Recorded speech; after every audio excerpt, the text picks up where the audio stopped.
ಕುಣಿಗಲ್ ಪಟ್ಟಣದ ಸಮಗ್ರ ಒಳಚರಂಡಿ ಕೊಳವೆ ಮಾರ್ಗ ಹಾಗೂ ಮಲಿನ ಜಲ ಶುದ್ಧೀಕರಣ ಘಟಕ ಎಸ್ಡಿಪಿ ಪ್ಲಾಂಟ್ 33 ಕೋಟಿ ವೆಚ್ಚದ ಕಾಮಗಾರಿಗೆ ಶಾಸಕರಾದ ಡಾಕ್ಟರ್ ಎಚ್.ಡಿ. ರಂಗನಾಥ್ ಗುದ್ದಲಿ ಪೂಜೆ ನಡೆಸಿ ಮಾತನಾಡುತ್ತಾ ಒಳಚರಂಡಿ ವ್ಯವಸ್ಥೆಯಿಂದ ಪಟ್ಟಣದಲ್ಲಿ ಅನೈರ್ಮಲ್ಯ ಸಮಸ್ಯೆ ಹೋಗಲಾಡಿಸಿ ನಿರ್ಮಲ ಪಟ್ಟಣ ನಿರ್ಮಿಸಲು ಸರ್ಕಾರದಿಂದ ಎಸ್ಟಿಪಿ ಪ್ಲಾಂಟ್ಗೆ ಹಾಗೂ ಪೈಪ್ಲೈನ್ ಕಾಮಗಾರಿಗೆ ಇನ್ನೂ ಹೆಚ್ಚಿದ ಅನುದಾನವನ್ನು ತರಲು ಸಿದ್ಧನಿದ್ದೇನೆ.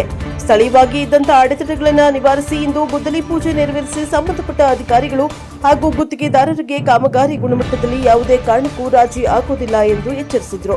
Bureau report HM Ashok, NKS TV4 Kunigal.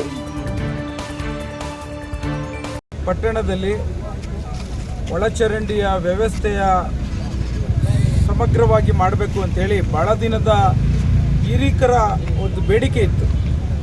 ಅದರಲ್ಲೂ ತಾಯಂದಿರೆಲ್ಲ ನಾವು ಸ್ನಾನ ಮಾಡೋದ್ರದ್ದು ಜೊತೆಗೆ ಏನು ಲ್ಯಾಬರೇಟರಿಗಳು ಮತ್ತು ಟಾಯ್ಲೆಟ್ಗಳು ಎಲ್ಲ ಚರಂಡಿಗೆ ಹೋಗುತ್ತೆ ಅನ್ನೋದನ್ನು ಬದಲಾವಣೆ ಮಾಡಬೇಕು ಅನ್ನೋದನ್ನು ಕೋರಿಕೆ ಮೇರೆಗೆ ನನ್ನ ಸರ್ಕಾರದಲ್ಲಿ ಶ್ರೀಯುತ ಮಾನ್ಯ ನಮ್ಮ ಮುಖ್ಯಮಂತ್ರಿಗಳಾದ ಸಿದ್ದರಾಮಯ್ಯ ಸಾಹೇಬರು ಮತ್ತು ಉಪಮುಖ್ಯಮಂತ್ರಿಗಳಾದಂಥ DK ಶಿವಕುಮಾರ್ ಸಾಹೇಬರು ಮತ್ತು ಮಂತ್ರಿಗಳಾದಂಥ ಬೈರತಿ ಸುರೇಶ್ ಅವರ ಸಹಯೋಗದಲ್ಲಿ ಇವತ್ತು ಸುಮಾರು 38 ಕೋಟಿ ರೂಪಾಯಿಯಷ್ಟು ಒಳಚರಂಡಿಯ ಒಂದು ಕಾಮಗಾರಿನ ಮಾಡ್ತಾ ಇದ್ದೇವೆ.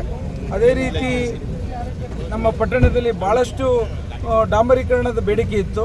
ಹಾಗಾಗಿ ಇವತ್ತು 10 ಕೋಟಿ ರೂಪಾಯಿ ಅಷ್ಟು ಅನುದಾನವನ್ನು ತಂದು ಡಾಂಬರೀಕರಣ ಮಾಡ್ತಾ ಇದ್ದೇನೆ.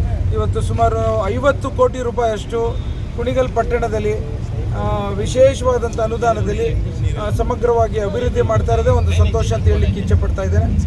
ಮುಂದಿನ ದಿನಗಳಲ್ಲಿ ಸ್ಟೇಡಿಯಂ ಮಾಡಬೇಕಾಗಿದೆ. ಹಾಗೆಯೇ ಇನ್ನು ಕೆಲವು ನಾನು ಮೆಡಿಕಲ್ ಕಾಲೇಜ್ ಅಂತ ಅನಿಸಿದೆ. ಸೊ ಅದನ್ನು ಮುಂದಿನ ದಿನಗಳಲ್ಲಿ ಹೇಳ್ತೇನೆ. ನಾನು ಎಲ್ಲರಿಗೂ ಧನ್ಯವಾದಗಳು.